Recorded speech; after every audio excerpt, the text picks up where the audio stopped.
नमस्कार प्रेक्षको, C news Pune वृत्तदर्शनमध्ये आपले स्वागत. गेल्या 30 वर्षापासून पुणेरी विचारांचं सामर्थ्यशाली बातमीपत्र पुणे वृत्तदर्शन. ज्येष्ठ लेखिका आणि चित्रकार विदिशा गोयंका बजोरिया यांच्या चित्रांचं प्रदर्शन आणि पुस्तकाचं प्रकाशन आज पुण्यातल्या राजा रवी वर्मा आर्ट गॅलरी या ठिकाणी करण्यात आलं. विनीता देशमुखांसह अनेक मान्यवर या कार्यक्रमाला उपस्थित होते. अनओवन स्ट्रिंग्स ऑफ द लाईफ अशी त्यांची थीम आहे आणि निश्चितच आपण त्या प्रदर्शनाला भेटही दिली पाहिजे. जाणून घेऊयात विदिशा गोयंका बजोरिया यांचा चित्रकलेचा प्रवास. So basically my book is Unwoven Strings of Life because I feel all through our life we keep weaving strings around us, all of our experiences, and then in this mid-age we just break open and become a beautiful butterfly with all the experiences that we have in life. So the book would be a reflection where everybody reading the book would find some or the other place they would find themselves in the book and would be able to relate to the book. The paintings are my ansh. That's how I call the paintings because it is a part of me. I just put my whole and soul into each painting and each sketch that I do. You will see the nature and spiritual side in all my paintings, and it would just spread positivity. So how many paintings are there? There are almost 72 paintings. Yes. And the exhibition will be open till It is open till the 12th from in Raja Ravi Verma Art Gallery only from 11 o'clock in the morning till 6 o'clock in the evening. आपने पुणे क्यों choose किया? Because I am in Pune and I have lived all my life in Maharashtra and this is my Karma Bhumi. So that is why Pune.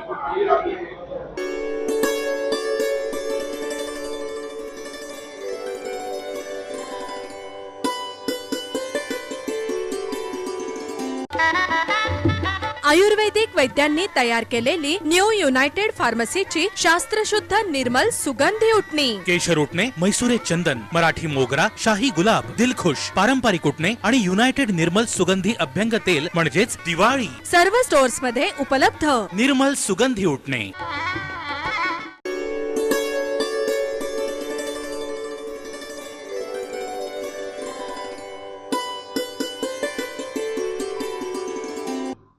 प्रेक्षको, Neelam गोरे हे भारतातलं एक वेगळं व्यक्तिमत्व. भारतातल्या महिलांच्या विकासाकरता, त्यांच्यावरती होणाऱ्या अन्यायाकरता आणि महिला सक्षमीकरणाकरता लढणारं एक व्यक्तिमत्व. त्या व्यक्तिमत्वाला जगातल्या विमेन पार्लमेंटरियन्सच्या परिषदेमध्ये खास बोलावणं आलं आहे आणि ती देखील झाली आहे बार्बाडोस येथे. या बार्बाडोसमध्ये त्यांनी महिलांच्या संदर्भामध्ये समानता, विकास, शांतीच्या बदलांच्या शब्दांना स्वीकारायला जग तयार आहे का असा खडा सवाल त्यांनी उपस्थित केला आहे. जाणून घेऊयात doctor Neelam Gore, Barbados. Platform for Action remains the most progressive global blueprint for advancing gender equality. We have come a very long way that has been translated into many languages, but still we have to struggle either to connect with SDGs in a very powerful way, and secondly it has to be more relevant to common women who are still facing violence in their lives. The Commonwealth countries have been promoting democracy and development, focusing on reducing inequalities, improving public health initiatives, economic cooperation and enhancing climate resilience. In this process, parliaments have played a critical role in transforming commitments into laws, policies and institutional frameworks. I have marked Beijing Plus 30. I would like to congratulate Commonwealth and CWP for having this opening session and listening to voices unheard and giving understanding best practices in this region. Today in the afternoon session already there has been deliberation on how number of women in parliamentary process has been increased, and still I feel that number is one of the strategies, because sometimes we have experienced that many delegates are seen in the parliaments and in the assemblies that they are afraid of women representatives. They may be less in number, still they become successful because their voices have to be heard. So keeping this in mind, number of women should be increased in every sector, whether that is industry or whether that is education, whether that is different types of fields. Coming to different laws, I feel that there has been landmark developments in various countries, and here I will like to mention what my colleague and leader Mrs. Purandareshwari has expressed. But along with that, I will like to add that 33 women reservation bill, 33% Nari Shakti Vandan Adhiniyam 2023. It is a landmark step to ensure women's representation in Lok Sabha and state assemblies. Prime Minister Honorable Narendra Modi ji has taken initiative personally for this bill.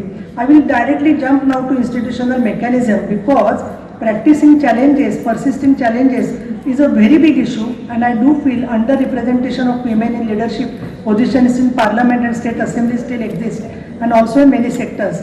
Implementation gap in gender policies. We need to look after whether there has been every year national action plans have been taken further or not. Gender-based violence, cyber harassment, trafficking and workplace discrimination continues to hinder equality.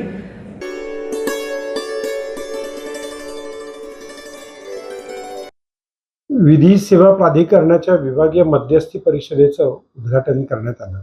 मध्यस्थीच्या माध्यमातून जास्तीत जास्त कायदेशीर प्रकरणं जी न्यायालयात प्रलंबित आहेत ती सोडवण्याचा प्रयत्न मध्यस्थीच्या द्वारे केला जातो. म्हणजेच दोन्ही पक्षकारांना समजावून सांगण्यात येतं आणि त्याच्यामध्ये तडजोडीची भूमिका स्वीकारली जाते. पुणे शहरामध्ये हा कार्यक्रम अतिशय चांगल्या प्रकारे प्राधिकरणाच्या वतीनं करण्यात आला.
आयुर्वेदिक वैद्यांनी तयार केलेली न्यू युनायटेड फार्मसीची शास्त्रशुद्ध निर्मल सुगंधी उटणी. केशर उटणे, मैसुरे चंदन, मराठी मोगरा, शाही गुलाब, दिलखुश, पारंपरिक उटणे आणि युनायटेड निर्मल सुगंधी अभ्यंग तेल म्हणजेच दिवाळी. सर्व स्टोर्स मध्ये उपलब्ध.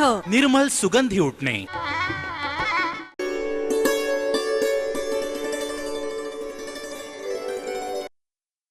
नमस्कार प्रेक्षको, सी न्यूज पुणे वृत्तदर्शन मधून महाराष्ट्राला मुंबईचं विमानतळ हे जगाशी कनेक्ट करणारं आहे आणि आता दुसरं नवी मुंबईचं विमानतळ मिळालंय की जे 2 धावपट्ट्या आहेत, 1200 एकर जागेवरती आहे आणि 20,000 कोटी रुपये त्याच्यावर खर्च केला आहे. आज या कार्यक्रमाकरता पंतप्रधान मोदी आवर्जून त्या ठिकाणी उपस्थित होते. अजितदादा पवार, देवेंद्र फडणवीस, शिंदे या सर्वांनी त्या ठिकाणी भाषणं केली. पण त्याचबरोबर या कार्यक्रमाकरता गौतम अदानींना देखील विशेष स्थान देण्यात आलं होतं. तेव्हा आपण जाऊयात आता नवी मुंबई विमानतळाकडे. सोलर एनर्जी, ग्रीन हाइड्रोजन, ऐसी अनगिनत नई टेक्नोलॉजी की ट्रेनिंग मिल पाएगी. मैं महाराष्ट्र के युवाओं को बहुत बहुत शुभकामनाएं देता हूं. साथियों, आज इस बड़े अवसर पर मैं महाराष्ट्र के सपूत लोकनेता दीबा पाटिल जी को भी याद कर रहा हूं. उन्होंने समाज के लिए, किसानों के लिए जिस सेवा भाव से काम किया वो हम सभी के लिए प्रेरणा है.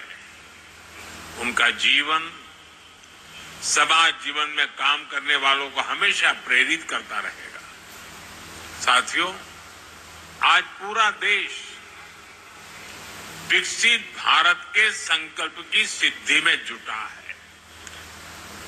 विकसित भारत यानी जहां गति भी हो और प्रगति भी हो,